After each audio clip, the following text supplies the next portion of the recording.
1, 2, 3. Remember us? I'm Tom. I'm Galen. And we are reporting to you from the peripheries of relevance to bring you Black Phoenix Alchemy Labs 15 Minutes of Fume Tournament of Underdogs.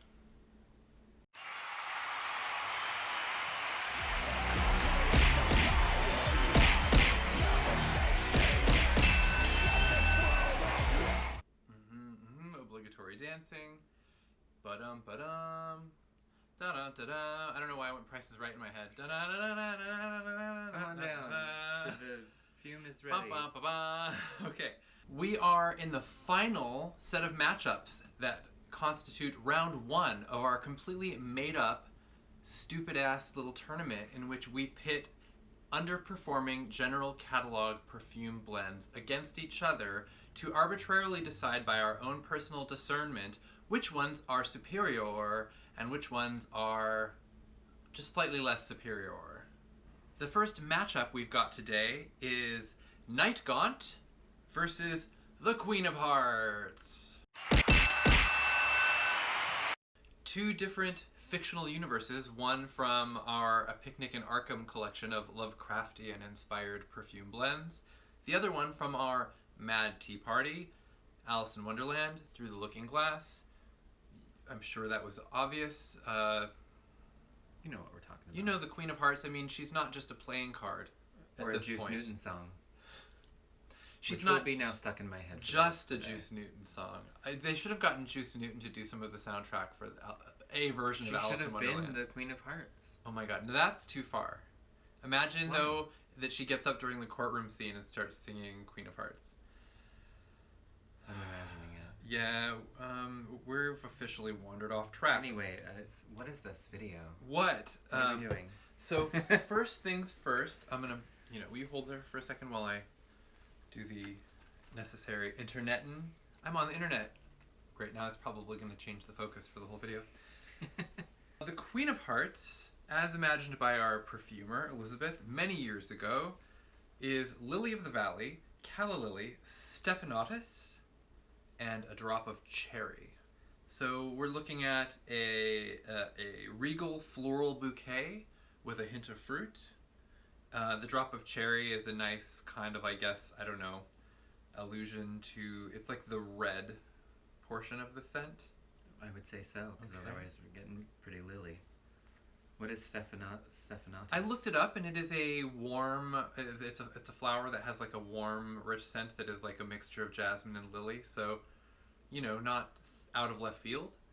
Of course, as with most of the cherry blends, the first thing that hits you out of the bottle is the cherry. And it's a nice one, but if you are, iffy about the cherry, then right off the bat, this is going to be a tough sell, even if it turns out that it vanishes in 10 minutes. Because 10 minutes wearing the wrong perfume can feel like a lifetime. This is why we keep alcohol wipes at the booth back when we would do conventions and such, because sometimes a person would be like, ooh, I want to smell like this, and then instantly they're like, I regret. I regret to inform you that I do not want to smell like this. So in the bottle I can smell the lily coming up underneath. I don't get a lot of specifics. It's just kind of a police sketch because of the intensity of the cherry, but I like the cherry, so I'm not afraid of her. I'm not as afraid of the Queen of Hearts as I probably should be, based on the character development. A nice soft floral, but I'm mostly getting the cherry. This doll is weighing on me. She is she oppressive. Doesn't need to be here. Oppressive nun. It should have been the name of the, actually the box, it should have just said, like, oppressor. Okay, and then now we have NIGHT-GAUNT. It says, the scent of their slick, rubbery hides is bittersweet, ticklish, and skin-creeping. Ew. Something akin to yuzu, white grapefruit, and kumquat mixed with the snow-dusted flowers of Mount Ingranech. I don't know if that's a real mountain or if it's made up for Lovecraft speak. Just by the way it's spelled, I have to assume. So I like that slick and rubbery are words that are positioned adjacent in a perfume description. Yeah, those of us who gives you a visceral image. Those of us who are only growing more slick and rubbery with age appreciate the representation. Ooh, now this is fascinating because it really is kind of creepy, isn't it? It's a sweet and stabby kind of citrus. That yuzu is always a sharp note. Yeah, I mean, obviously kind of sour Whew, yeah. considering the It's sweet, fruit it's notes. sour, it's dusty, it's cool, snow dusted, I getcha. And like the floral component is kind of like, it actually reminds me of some of the Evening with the Spirits perfumes inspired by mediums of the Victorian spiritualist era. It really is cool, very cold. Cool, dusty, and fruity in a stabby way. It's, it's refreshing, but there is a haunted quality to it. Wow, two very different critters that we have to compare. Very weird. Yeah, these are some opponents. Okay. Are you ready to smell? I am. Okay. Lay it on me, Queen of Hearts. Off with her head. Just kidding, I would like her to keep it on, please. This is really nice. The cherry is immediately diminished. Yeah. Where'd it go? How does that happen? She went to the background, and she's just, like, standing still. But the lilies are, like, singing their song. Yeah, they are. To me, this is, like, a relatively nice, standard, safe floral. Like, I don't want to say soapy because it doesn't have, like, a soap quality to it, but it has a, like, high-end beauty product slash, Yeah, a nice light floral. There's really nothing that intense clean about it, or it is actually surprisingly not soapy but clean. Yeah, and it has dignity, which is something that I personally don't aspire to, but I know there are freaks out there who get really into that kind of thing, and like it's just like a relatively safe choice, I would say. It really does not smell like it did in the bottle. No, not at all. A completely different fragrance. Yeah. I'm curious, like an hour from now, once this video is posted and it's too late for us to say anything, I wonder if there will be some kind of breath of cherry back from the grave to inform us about how we may have missed the mark. I'll look at some reviews on the forum. Actually, why don't we do that right now? Let's. Recent reviews on the forum. There are none. No one showed up to vote for this perfume. Some of the more recent ones, they say the same thing we did about the intensity of the cherry in the bottle. Rosius, or is that Rose US, says, this ends up all light green, dewy lily on me. Pleasant and polleny. That is a perfect description of what I'm smelling. Yeah. And it does remind me, we did an Easter lily scent a few years ago, and that was just a really nice, stately Easter lily. Smelled just like, relatively similar to this. But, this is not the kind of scent that people, I think, come to BPAL for necessarily. I'm kind of surprised that there's not more of an edge buried there. Some blood. Maybe what I think is in the Mad Tea Party collection goes all sorts of goofball directions. We've got like lots of interesting concoctions and pairings, but it is threaded throughout with like some perfumes that are relatively normal per se. And if you look at a lot of our big collections, I think that that's something that Beth tries to do. It's like you throw out some oddball stuff because we are an oddball company and we sell perfume to oddballs. But we also have a little something for everybody. And I think this is one of those areas where, within that collection, it makes sense to have a few anchor points of like, I swear this is a real legitimate enterprise and we're not just being weird for the sake of it. We actually do know what good, approachable smells smell like.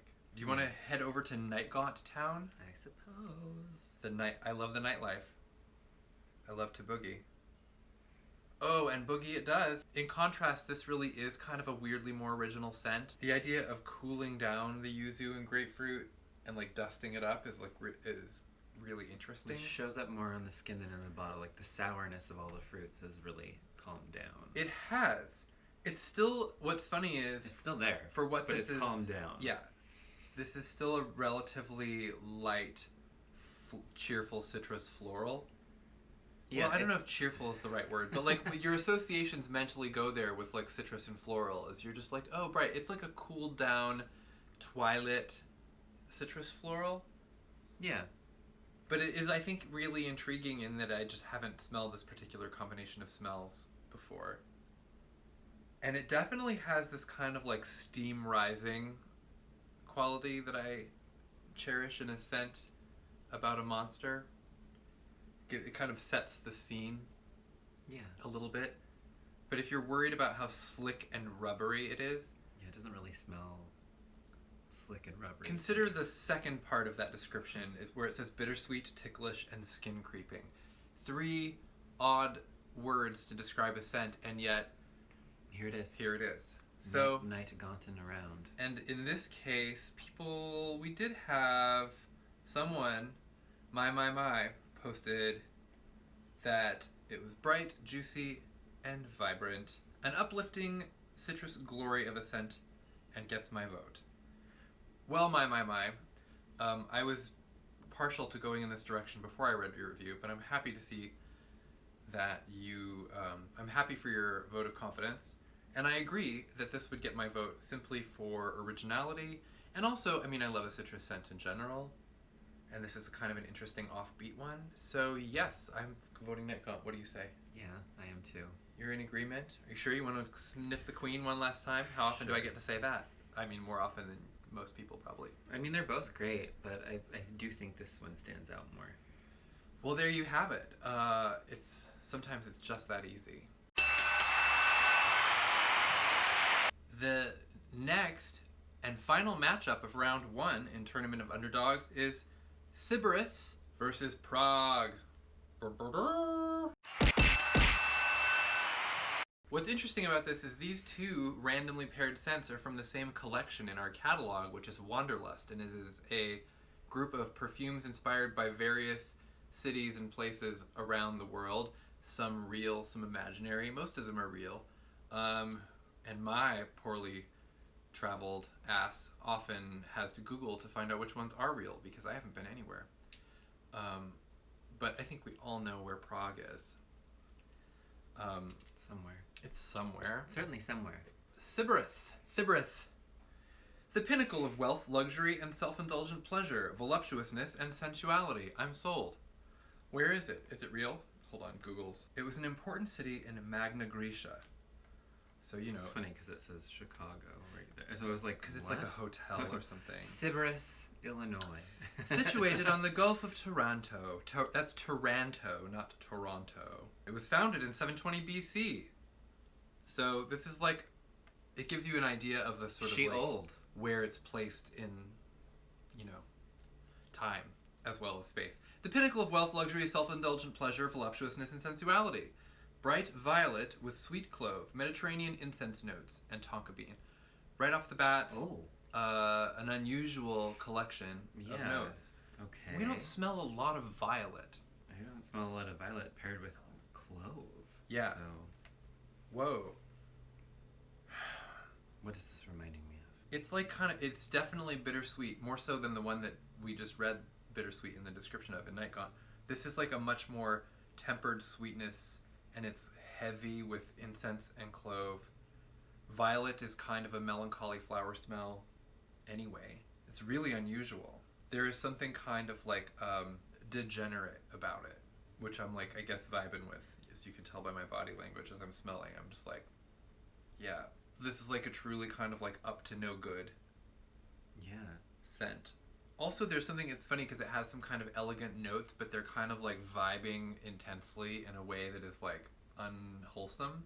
The violet itself, you know, really lends towards like the voluptuousness and the pleasure. Like you just get this kind of like grandiose sense of self-satisfaction. Like it's unapologetic. Like I'm voluptuous and I don't care who knows it. Violets. Wonder what that's like. A lot like that. Yeah, you know how violets are. Sweet and like spicy and strange. It is very strange. I've just never smelled anything like that before. I'm not my fan. It is really unusual.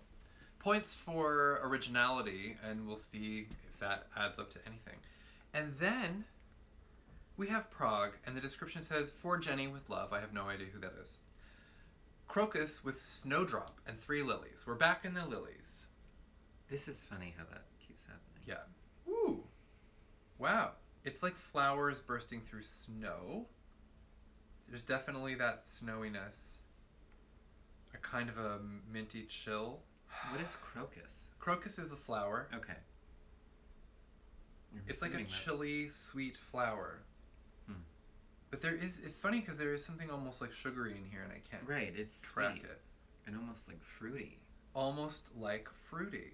So I know, I'm really eloquent. Well, when we're have it on the skin, we'll look at the reviews and see if anyone knows what the fuck is up with that.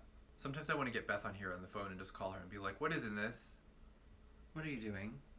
This description was also written a long time ago, and it is worth noting that we don't necessarily list every single ingredient in the scent descriptions because it's like, we're protecting our intellectual property. Okay, well, these are two really interesting. They're weirdly comparable. I don't know. There's something really. Yeah. They're definitely different, but weirdly of the same idea. You ready to get into this? Let's go back to Siberis in Taranto. So I had a hard time. I had to kind of reach into the bottle. It was not like a booming out of the bottle kind of fragrance. I had to lean into it. I'm kind of getting that on the skin. It's kind of hanging out close to the skin. And then once you get in far enough to smell it, it suddenly just like got you by the face. Something about the clove and the tonka bean, it reminds me of like breakfast cereal. I don't mean that disparagingly. It's just like that kind of sweet and spicy together. Like Siberis Toast Crunch? Yeah. Oh, but it doesn't. I mean, the clove is really coming out, actually. I'm tracking like some kind of oud. I'm definitely getting this kind of like indolic kind of quality to it, which is kind of like this like sour, almost barnyard smell, which is, like an animalic kind of note, which is an extremely common, normal thing that perfumers do, and it's not just a sadistic, perverse way of getting back at all the people who made fun of us in high school. So it's like sweet and floral, and then there's like this deep, like bottomless reach to it, and then like you run up against something that's like almost kind of a little rank, but like in an intriguing way. Do you get that? Different brains, different noses, different skin. It is just kind of Can I smell you? I don't know. I'm mostly amping that clove. You are, and the violet much more on you. Just smell it on me. Yeah, that's weird. That smells different. Yeah. Fascinating. I guess that my own personal voluptuousness and sensuality might be influencing the way that notes are expressed. I am the more self-indulgent, I think, of the two of us.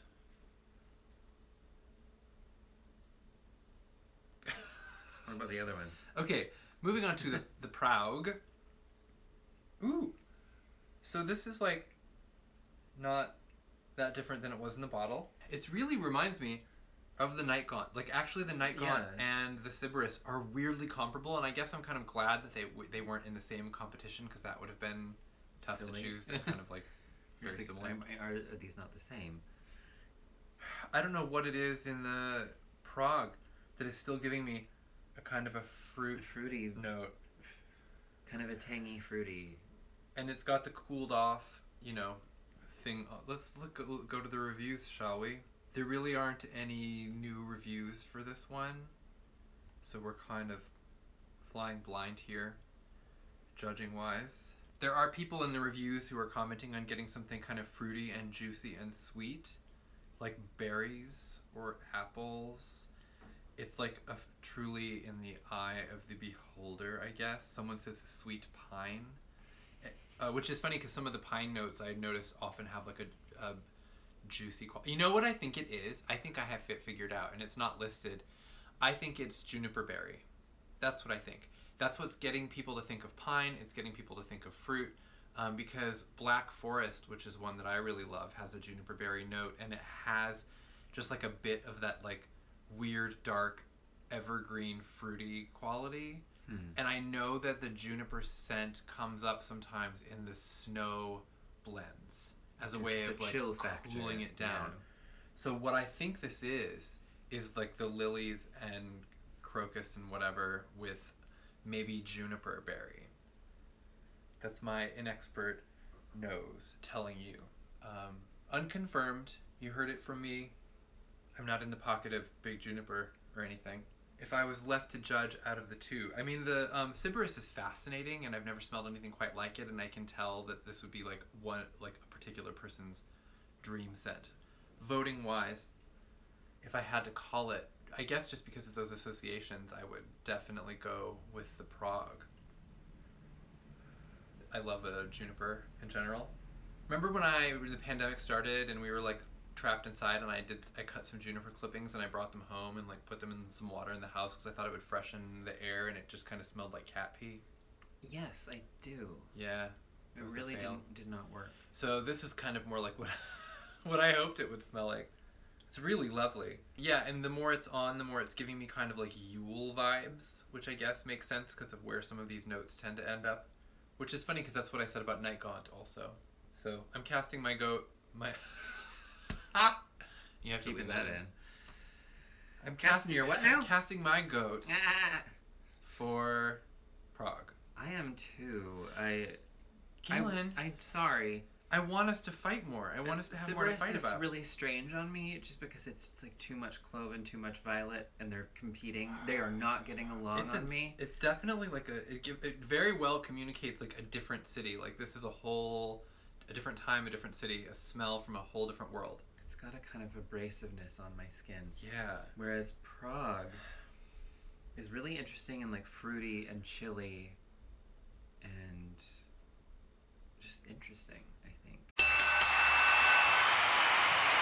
I'm just worried because we get along so well generally in our civilian life, and I think that people are going to worry that this influences our decision making here. I promise you there will come a time again soon when we disagree bitterly. That's for round 2. Over assent. So round 2 is coming up, and if you know, if you've already been paying attention, you know this, but welcome. Otherwise, this is where in round 2, the winners from all of these rounds that we've done proceed forward and fight each other. But first, round 2 is seeded with additional competitors that haven't come in yet. It's like when you hit, someone's playing like Mortal Kombat Arcade, and then you put in a coin and hit start on the other side, and it fully interrupts their match because a challenger approaches. That's going to happen. So we're talking new scents versus ones that we've already reviewed. What's going to happen? We're going to disagree, hopefully. Oh, I can't wait. I can't wait to have a different opinion. We're going to end up like having, like we're going to have to move to different homes entirely because of this. Whoa, what have you done? Yeah, what have we put into motion? Please tune in next time. Also, we hope to be sharing soon our reviews of the October Lunacy perfumes as soon as we have them. And maybe a few more Liliths if we can get our hands on them. Also, this new perfume collection, Ars Inspiratio, inspired by Sarah Elizabeth's new book, The Art of the Occult. So we have lots of perfume sniffing, competitive and otherwise, to look forward to in our personal lives, and we welcome you to be a part of that. Here's your obligatory please subscribe note. Thank you for helping us grow our little YouTube channel, and we just wish you the very best. Don't forget to goat before November 3rd. Every goat counts. Your goat matters. I'm trying to think of more things, but I think my brain has run on empty. Goat by mail. Goodness, are we still talking? No. Bye. Bye. No. Also, we need to make little titles.